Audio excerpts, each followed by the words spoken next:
enkulu shayizana washaka ngcono shayizana sikikize shama khona awazana bizike bakajesu uthanda ilaba khanta laba shanta laba basiya liba khonto laba boshanda shayizana bizike bakajesu khanta laba basiya shanda laba baanta laba basiyanta laba baanta yaqasa umfundisi eBhayibheli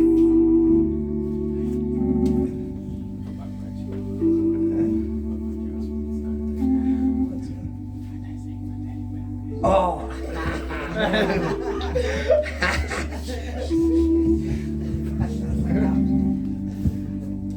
Hlale phansi bathanda.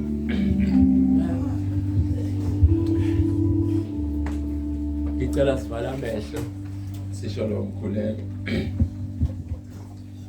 Kanye nawe Nkosi yami kanye nawe Nkosi yami mangihambi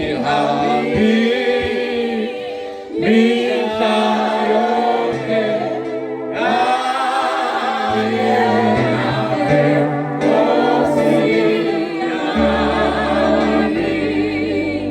kanye nawe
sihlale phansi.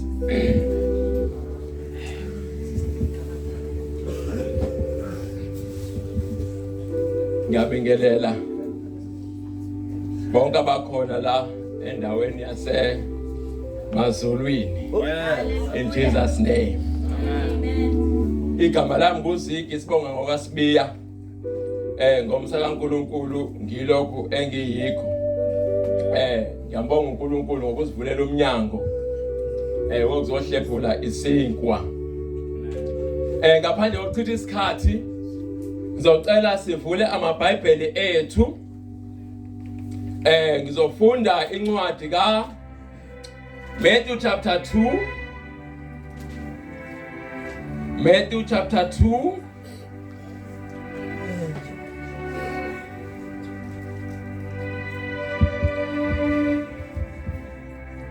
Matthew chapter 1 and verse 18. Ngicela uphethe iBhayibheli lesizulu asifundele. Matthew chapter 1. Yes, qale verse 18 nje. Ugcine ku verse 24. Omunye abevula uJohn chapter 5. So qala futhi ku verse 24. Verse number 18 ufunda kanje. Yes. Ukuzalwa kukaJesu Kristu kwaba nje. Ukuzalwa kaJesu Kristu kwaba nje. Unina uMaria esemisela uJosefa. Yes. Bengakahlangani wafunyana ekhulelwe ngomoya ongcwele. Yes.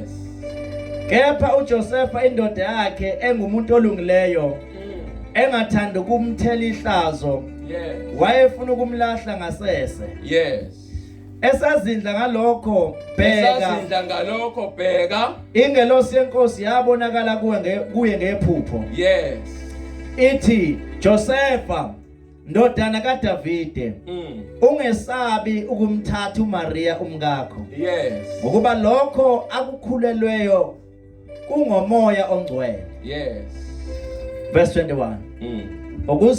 Ukuzala indodana uza kuzala indodana uyiqamba igama lokuthi uJesu. Yes. Ngokuba nguye oyakusindisa abantu bakhe ezonweni zabo. Ngokuba nguye oyakusindisa abantu bakhe ezonweni zabo. Kulungile ngicela ujombe uye kuJohn chapter 5 from verse 24. John chapter 5 and verse 24. Ngoka Johann chapter number 5 verse number 24. Yes. Kufunda kanje. Ngiqinisile ngithi kini ozwa izwi lami akholwe ngongithumileyo. Yes. Unokuphila okuphakade. Yes. Akayi ekwahlulelweni kepha usephumile kufeni. Yes. Wangena ekuphileni. Yes. Verse 25. Ngiqinisile ngithi kini isikhathi siyeza sesikhona namanje lapho abafileyo beyakulizwa izwi lendodana kaNkulunkulu abezwayo bayakuphila. Verse 28. Verse 28. Ningamangali ngalokho ngokuba isikhathi siyeza lapho bonke abasemathuneni bayokulizwa izwi layo. Abenza ukulunga baphumele ekuvukeni kokuphila. Abenza okubi ekuvukeni kokulahlwa. Amen. Siyabonga. Ngizocela silalele nje bathandwa a few minutes bese siyahamba. La sitshelwa ngokuzalwa kukaJesu Kristu. Yezwakala. Amen. uJesu Kristu ukhulunywe ngaye engakazalwa. Kwakhulunywa ngepurpose yokuzalwa kwakhe. Yezwakala. Amen. Isihloko somyalezo nje wanamhlanje sikhuluma nje ngepreparation. Yini preparation ngesiZulu? Ukulungiselela. uJesu Kristu kwatshelwa abazali bakhe engakazalwa. Kwakhulunywa nangepurpose nangenhloso yokuza kwakhe emhlabeni. Amen. So from that time ezalwa uJesu Kristu abazali bakhe they had a responsibility. Okay. Abazali bakhe kwakunomsebenzi akade kumele bawenze. Umsebenzi wabazali was to prepare him ukumlungiselela lokhu ayezele emhlabeni. Uthema ezelwe uJesu Kristu yakhulunywa ngokuthi uzele ini emhlabeni. Ma esena 3 years ezelwe uHerodi wafuna ukumbulala noma wangenwa uSathane ngenhloso yokumbulala ukuze ife icebo kaNkulunkulu ngempilo yakhe lingafezeki. Kepha it was impossible for uHerodi ukuthi bambulale uJesu Kristu ngoba wonke umuntu ozelwe la emhlabeni wesifazane ozelwe ngepurpose uNkulunkulu anecebo ngaye akafi noma kanjani. Akafi singakafika isikhathi sakhe. Wonke umuntu ozelwe la owesifazane weza la emhlabeni uNkulunkulu anecebo ngempilo yakhe akafi noma kanjani. Noma umbulali noma isitha singazama kanjani ukumbulala kepha ngenxa yecebo kaNkulunkulu akafi kungakabi isikhathi sakhe. Utheme plan uHerodi ukumbulala. uNkulunkulu wakhuluma kuyise ephusheni wathi vuka umthatha uhambe naye umfihle ngoba uHerodi ufuna ukumbulala.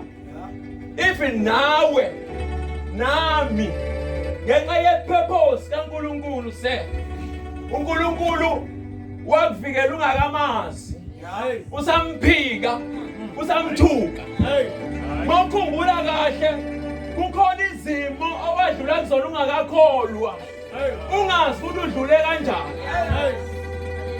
Ngiyakhumbula uMzobe konke akangixoxela yona engakasindiswa babedutshulwa nabangani bakhe. uMzobe uthi iskipa sakhe sagqoboka savithizwa inhlamvu wawaphansi kepha mevuka ebheka iskipa sigqobhokile inhlamvu kepha inhlamvu ayizange ingene emzimbeni engakamazi uNkulunkulu akazi wasinda kanjani. It was because of the purpose icebo laNkulunkulu ngempilo yakhe.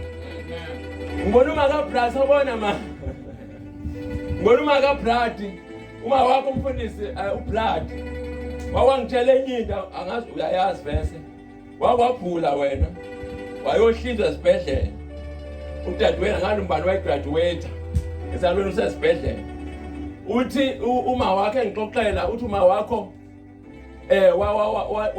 wathola umyalezo kwakuqesa kuyigraduation wathola umyalezo wawuse theater wathi hayi ingane ayivuke etheater isihlinziwe kodwa akasavuki emshinini. Uthi uma kaBlad bathi besuma bonke lapha yena wayehleli phansi ngenxa yendaba azizwe. Kepha ise ministry even namhlanje ukuthi uphila kanjani. Ukuthi uphila kanjani is because of a plan kaNkulunkulu ngempilo yomuntu. Ungakamazi uNkulunkulu because of the plan icebo lakhe ngempilo yakhe. So mangabe umuntu uJesu Kristu ezelwe la abazali bakhe ngoba balazi icebo.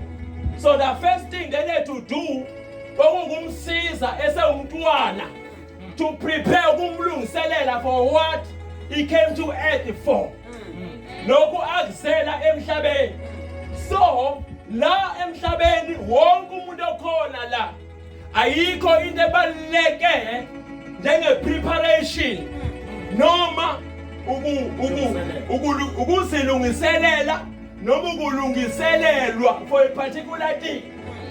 Bayazi ubaba wethu enkosini uthi esifundisa uthi lokho ongazilungiselelanga khona you suffer for it. Noma kukhona izinto olimalayo lokho ongazange uziprepare khona. Number 1 uJesu Kristu wezele ukuzo before uJesu Kristu eze emhlabeni umzimba his body was prepared wafakwa kuMary uyasho lapha encwadini abase Hebrew chapter 10 from verse 5 uthi ekhuluma noNkulunkulu uthi iminikelo awuthokozanga ngayo kepha mina wangilungiselela umzimba uze ngize ngizokwenza inkando yakho kodwa kwaprepare umzimba for uJesu Kristu ayizokwenza ngayo intando kaNkulunkulu. So number one preparation in the life of Jesus Christ uJesu Kristu baqale prepare ubaba wakhe his biological father uJoseph by taking him to school eyofundiswa la emhlabeni. The reason you are going to school isizathu esenziwe esikoleni is because abazali bakho abakise esikoleni bayakulungiselela for i-career nekusasa. Number one, we are prepared for every stage of life. Yonke into abazali abanamandla okuyenza to prepare you bayayenza. Kuhambe kufike la asebenze bawuqeda umsebenzi of preparation bakuprepare wena uqobo lakho bese kufuneka nawe uziprepare laba gcine khona bona for the purpose. Wonke umuntu who is not prepared for into ethize akakwazi ukuperforma ngendlela masefike kuleyo nto. Kufana nani na if you have not prepared yourself for umshado uma ufika emshadweni khona inkinga zoba nazo ngoba you did not awuzange uziprepare ngokwanele. Noma yipi ingxenye yempilo ongaziprepareyanga ongazilungiselelanga yona kuba nenkinga lapho. Ayikho into ebaluleke njenga preparation. Abazali beqonda icebo likaJesu Kristu bamthatha bamuse esikoleni wayofunda bemprepare uJesu Kristu he studied for 30 years. He studied for 30 years prepare ukwenza lokhu akuzele emhlabeni. And uza nje emhlabeni lithi Bible in him kuyena was life. Kwakuphila kuye kwakunokuphila and ukuphila kukhanya. Life in him was life and life was the light of men. Kuye kwakunokuphila ukuphila kukhanya kwabantu ngoba he came to take people out of darkness wezela uzosusa abantu ebumnyameni uJesu Kristu. And ngesikhathi eza uJesu Kristu prepared siyazi ukuthi akuthi yakhumbula waprepare kanjani. Iministry kaJesu yayidinga ukuthi at the age of 6 years abese yazi yonke incwadi kaLeviticus ukuyimemorize.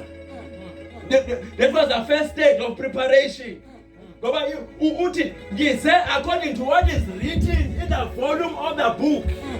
Wonke umuntu okhona la there is something that is written in this kukhona okubhaliwe la ngawe ngejeni yakho noma ngepurpose empilo yakho la emhlabeni. That's why the enemy sita singafuni uthande lencwadi ufunde lencwadi ngoba it is written in the volume of the book. Kubhaliwe kule ncwadi icebo ngempilo yakho la emhlabeni.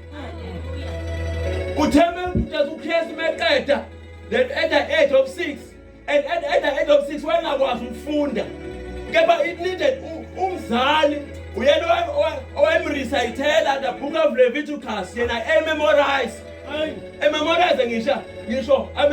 ngisho ungqi memorize ngisho ikhoma ukuze azokwazi ukudlulela kwi-stage esilandelayo. Lokhu kwenziswa abazali before bezomiyekelela ke aqhubeke ne-preparation. Sasiyezwa lutho about Jesus Christ. So at the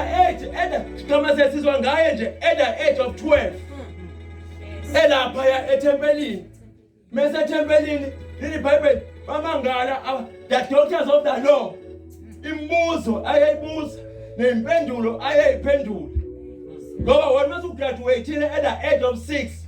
Funeka before you reach the age of 12.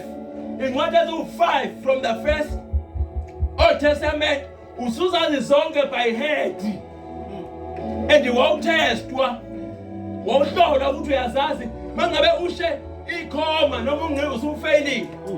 And at the age of 12, Jesus Christ was reciting the Bible from Genesis to Deuteronomy. At the age of 12. From there, it was the third phase of preparation, which was 18 years again of school. The come when they send a church, who say fully prepared, who say look this way of Pelele, who now send a color as a local accent. Preparation. And the one who just class, it was the word. Why you leave? And before us and I am Shabe, who can I use it as a prepare for Aband Abacon and Shabe. He's a little single, as a Kumanga. It's Abandabanding they prepare by Lung Salad better for him Shadow, by Lung Salad better for him 70, by Lung Salad, it's better for everything and I'm Shabe. Because there's something that they don't prepare themselves for. Because it's never as long as which is eternity, eternal life. Abantu abaningi bacabanga ukuthi ukuphila kuphelela la. Bacabanga ukuthi ukuphila kuphelela la emhlabeni. They prepare for everything, but they don't prepare for the afterlife. And uJesu Kristu before ezo save abantu from their sin, ezokhulula abantu ezonweni zabo. There are kukhona indawo aqale wazi prepare on the other side. Wasezokhuluma ngazo kubantu. uJesu Kristu ufika la emhlabeni wazotshela abantu ngezinto ezenzeka ngaliya abangakayi khona ngoba bekune information eningi about ngezinto ezingaleko kwethuna. uJesu Kristu wafika wazocacisa ukuze abantu bathi prepare themselves for those places. The preparation ukuzilungiselela is very important. Ukuzilungiselela is very important.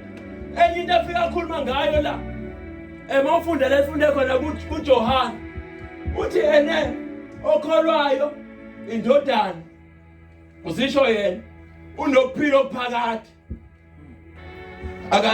akayikuphi udlulile akasayi ekufeni wenze njani ungenile ekuphileni akasayi ekufeni ungenile ekuphileni uzokhuluma into uthi time is coming la abantu abasemathuneni bezozwa izwi bavuke kodwa mabevuka bonke abantu abafile bazovuka bonke kodwa mabevuka abavuki baye ndawonye baya la umuntu nomuntu azilungiselele khona ubuya khona ngoba noma ungathi awuzilungiseleli kodwa indawo yona i-final destination ilungisiwe. I-final destination ilungisiwe. I-final destination ilungisiwe. Ufika uthi khona la ake akhuluma khona mama mofuna uMatthew chapter 25 from verse 31 uthi indodana yomuntu ngelila ngiyoqoqela zonke izizwe kuyo bese abantu besiyabahlukanisa abayibalethe kwa right abayibalethe kwa left njengomalusi ehlukanisa izimvu uthi imbuzi zizoba ngapha kwa left izimvu zibe ngapha kwa right. Mawubheka lezi zinto akhuluma ngazo zombili ama-characteristics ama-characters akhona awafani. Abantu inhlobo ezimbili zabantu laba abanye bane-character yembuzi abayiba necharacter ye-sheep. Umuntu anecharacter yembuzi, uyibheke imbuzi. Imbuzi ayilawuleki. Idla noma yikuphi. Iyaphila ngaphandle kamelusi. Ayiyazi ngisho nento ezoyilimazisa. Imbuzi. Kukhona abantu abaphila kanjalo. Baphila impilo anyhow.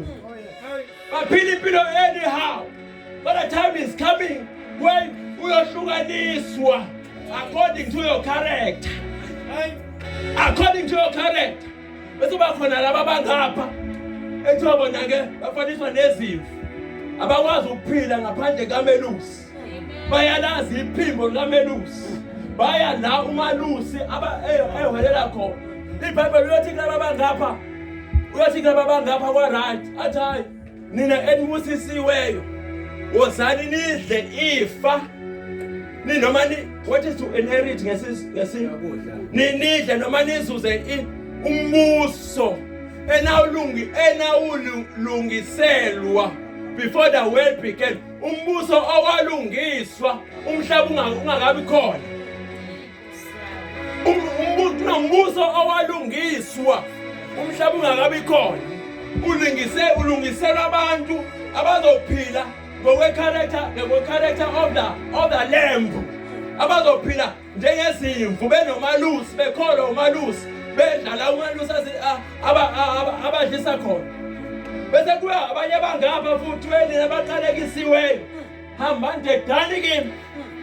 Niye echibini lomlilo lisho njalo iBhayibheli elalungiselwa uSathane nengelosi. Kodwa abantu nabo kuthiwa baye khona ngoba they did not abazange bayiprepare, abazange bayilungiselele for afterlife. Abazange bayilungiselele. Ayikho into ebaluleke njenge preparation la emhlabeni. Lokho ongakuprepare you suffer for it. You suffer for it.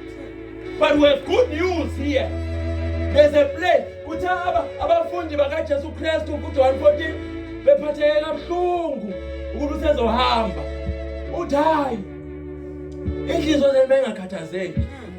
Khona yimi nikhona ubaba. Ngoba ekhaya baba kunezindlela. Ukube bengenjalo bengizonitshela ukuthi ngiya ubaba ngiyolungiselela indawo. Ngiyakubuya nginibuyisele kimi. Yabona igama lithi nginibuyisele kimi. Kusho ukuthi kahle nani kimi. Kepha nihlukene nami ngenxa ye-purpose la emhlabeni. Kodwa ngizonibuyisela kimi ukuze kuthi la ngikhona nibe khona nami. Le ndawo akhuluma ngayo la lithi iBhayibheli mangabe ufunda kwabaseHebheru kukhulunywa ngamaqhawe enkolo esivumelweni esidala. Lithi iBhayibheli bonke laba bafuna Hebrews 11 from verse 14 kanje. Kuthiwa bonke laba Abraham bonke kuthiwa bafa bengayimukelanga ithembiso. Kepha beyibone zikude.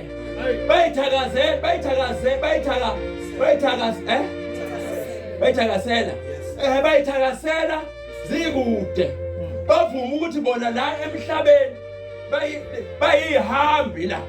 Ngoba babefuna iBhayibheli they were looking for a city. Babefuna isiti idolobha engakhiwanga ngezandla. Umenzi walo okuNkulunkulu. iBhayibheli he prepared.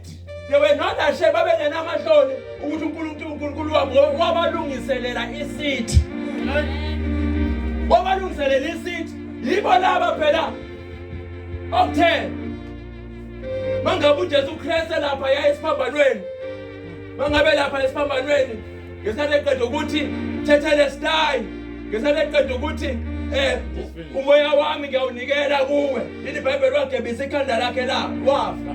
The moment efa iBhayibheli kwaba mnyama number 1. iBhayibheli kwaba there was earthquake number 2. Okwesithathu iBhayibheli kwavuleka amathuna. Bezwa leyo amathuna avuleka. Awuvulekanga wonke amathuna ekhona emhlabeni ngaleso sikhathi. Kodwa i-earthquake was all over the world. was all over the world. Keba amathuna wona wonke amathuna avuleka. IBhayibheli kwavuleka amathuna alaba ababelungile. Ngesele shona phansi. Amathuna aselungela ukuthi mangabe sebuya. Angikwayobalanda laphaya. Wayobashumayeza laphaya. So liba mayisebuya ngosuku lesithathu. Uthemesho naphansi ngosuku lokuqala. I-resurrection power yavula amathuna. Alaba abafe bekholwa uNkulunkulu. Lapho uyatshengisa futhi uthi ngelinye ilanga uJesu Kristu uzobuya. Futhi ngesikhathi ebuya asazovuleka amathuna. Keba ngevuleke wonke amathuna. Kukhona uthi ngize babe nokuphila.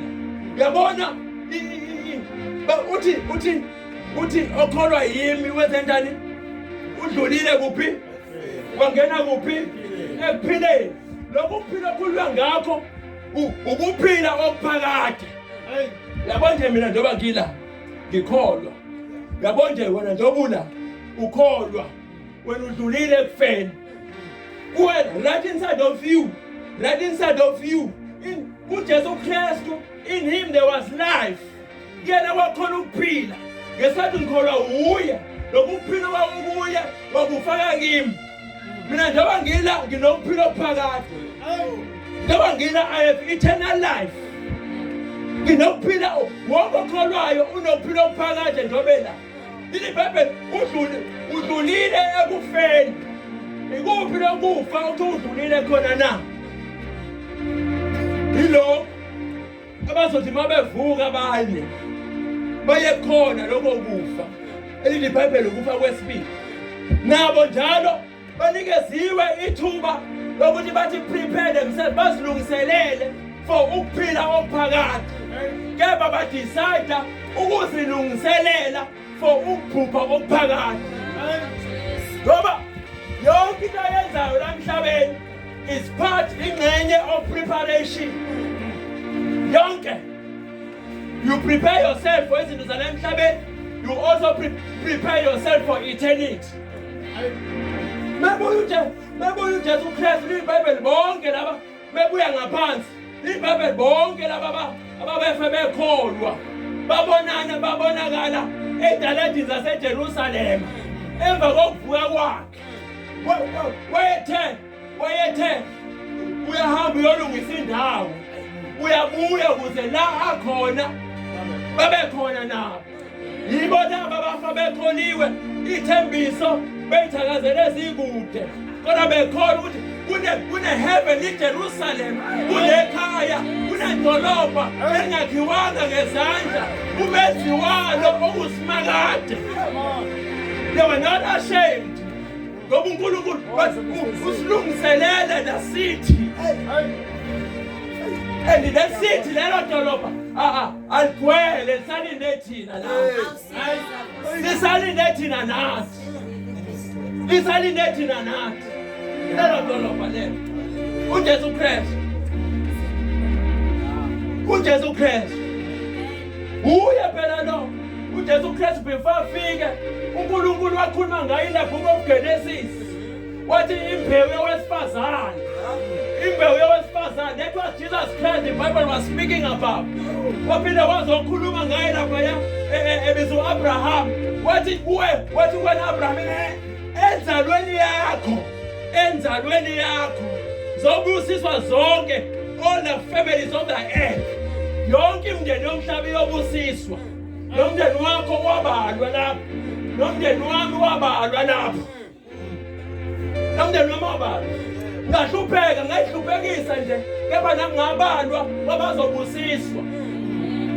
Kepha how I prepare matters a lot. How I prepare matters a lot. How I prepare matters a lot. So uya lo Jesu Kristu usazobuya buyela labo those who have prepared themselves to spend their eternity with him. Laba bazilungiselele ukuchitha inguna phakade na by the choices they make. Ngezinto abazikhethile ngezinto abazikhethile. Lokho okukhethayo namhlanje kunamandla okukunikeza ingunaphakade, kunamandla futhi okukubonisa noNkulunkulu forever. Makula ngothando. Abekho abantu abathandwa njengalabantu abahanjelwa uNkulunkulu la. Kuletha umkhuleko, kulethelwa wena so that you can be told the good news. There's a place prepared for you. You need to prepare yourself for that place. Whatever you do, you automatically prepare. The place is prepared. Now you automatically prepare. Ukuzilungiselela nje. Fana nani umuntu engadalelwanga ukubhema. uNkulunkulu wayethe wonke amahlamvu awadli wabe imfino. Akuthi yabona amashumi nontuthu la. Kuthi kuyavutha ngaphakathi. It's a sign ukuthi I'm preparing this body to burn. It's a sign of soul. What are you doing over kanje? What are you speaking something? You are preparing yourself for fire. You are preparing yourself for fire. God will call you Jesus Christ. In the Bible, uzohlenga abantu ezonweni zabo. Ukuhlenga uzokhulula abantu ezonweni zabo. Uzokhulula abantu ezonweni zabo. Ukhona uJesu. Ukhona uJesu. Futhi ukugcinile for ipurpose yempilo yakhe. Ungabusayiphilela manje. Cabanga mfethu kade kwenzakalani from 2020. People were dying kanje. Awazi ukuthi uphile kanjani. Seyisho wena ungakholwa. Awazi ukuthi uphile kanjani. Kodwa usenza izinto aluzenza ungakakholwa. Ukufa kufika kanje. Ukufa kufika kanje. Yazi. Please. Make a right choice today. Make a right choice today. Mkhethe lo Jesu Christ. Mkhethe lo Jesu Christ. Akazelanga into eningi. Kwenzela nje uzohlenga. Thina ezosinikeza ukuphila okuphakathi. Futhi indaba ezimnandi njengoba ngilala nje ukuphila kwami. iBhayibheli kufihliwe. Kufihliwe kanye noKristu. kuNkulunkulu. Mina ngenxa kaNkulunkulu engimkhonzayo, there's no power that can kill me before my time. Umuntu weceba akafika kabusona isikhathi khohlwa. It is impossible. Ngoba awutholakali. What ngesabe sakuplanela. uNkulunkulu bona besaplana nje. It is impossible. Funeka baqale baye kuNkulunkulu. Ezulwini. And abantu abakuplanelayo iBhayibheli ama-principalities ama-powers nayazi renki yabo. Kodwa uJesu Kristu thiwa sihleli naye, we are seated with Christ. Fa emazulwini, fa ngaphezu kwazo zonke lezi zinto ezikufunayo. Wena ngeke ufe singakafiki isikhathi sakho. Kodwa ngeke ufe ukufa ngisho ngakufuna ngeke uze kukuthole. Where you are ukufa kufiki. When you la emhlabeni kepha ukuphila kwakho la ikhona ukufa akufiki. Ukufa kufiki. Ngoba njengoba nje futhi une-resurrection power. Unamandla ovuko. Unamandla ovuko mfethu. Awavusa abafile yonke nefili yavuka. Umshado ofile uyavuka. Umndeni ofile uyavuka. Umsebenzi ofile uyavuka. Yabona njengoba ngila i-resurrection power ayisebenzi kumina kuphela. Isebenza in my family. Isebenza in my community. Yikho njengoba belana laba bafike ne-resurrection power. Njengoba bebiza le ndaba isemazulwini. Amandla lawa ovuko avusa into ade ifile kule ndawo. Izinto engenzeki kule ndawo because of the power of God. So izokwenzeka izinto. Anazi ukuthi siwobani. Anazi ukuthi siwobani. Anazi uJesu Kristu bamzama several times eqala nokushumayela uJesu Kristu efika lapha ethempelini evula uIsaya awu umoya kaNkulunkulu phezu kwami ngoba uNkulunkulu ungigcobile wafunda leli Bible mase eqedile wasehlala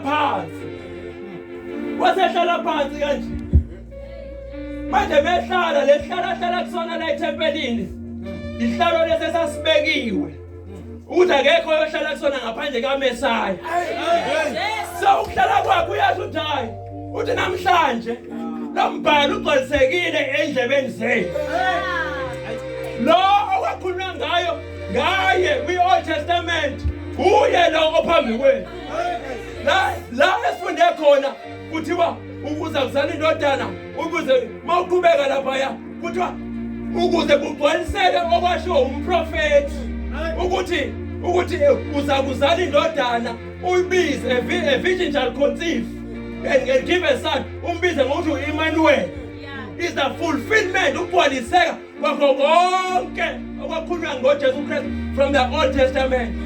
iBhayibheli ithi utheme khuluma la ngoba manje bona babetshela ukuthi hayi uzothile nabakwa-Israyeli kuphela nangezekhuluma nangabezizwe ngamnawe lapho babadinwa bamthatha bamkhuba ngoba manje ithempeli la ekulona lalisentabeni phezulu kunewa befuna ukumphonsa phansi iBhayibheli wahamba phakathi kwabo nje ngoba isikhathi sakhe uzokwenza i-purpose so you can't die engakufezanga kuzela many times uJesu Kristu bemzama evele ephume phakathi kwabo isikhathi sakhe sasingakafiki Yekuphi isikhathi sakho singakafiki yekuphi isikhathi singakafiki yekuphi ungakayifezi into oyizelela emhlabeni it's impossible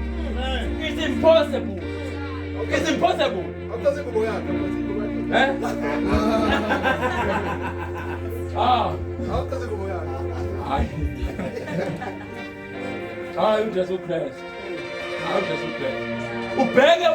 ubheke uPawulu naye wathi uJesu Kristu efika kuyena uJesu Kristu emtshela ukuthi i-purpose bake bazama ukumbulala bamkhanda ngamatshe bamshaya ngamatshe bamshaya bethi ufile iBhayibheli afika amalungu ebandla afika amzungeza wavuka bevuka wabaqiniswa wathi hayi bazalwane simenwe ukungena embusweni kaNkulunkulu ngezinhlupheko ezinkulu ubheke uqhathanisene noStefano bobabili bakhonda ngamatshe uStefano wathi hayi Nkosi ngiyawunikela umoya wami walala ubuthongo akafanga naye walala ubuthongo umntwana kaNkulunkulu akafa uyalala phomoya uyalala so prepare yourself silungiselele in Jesus name amen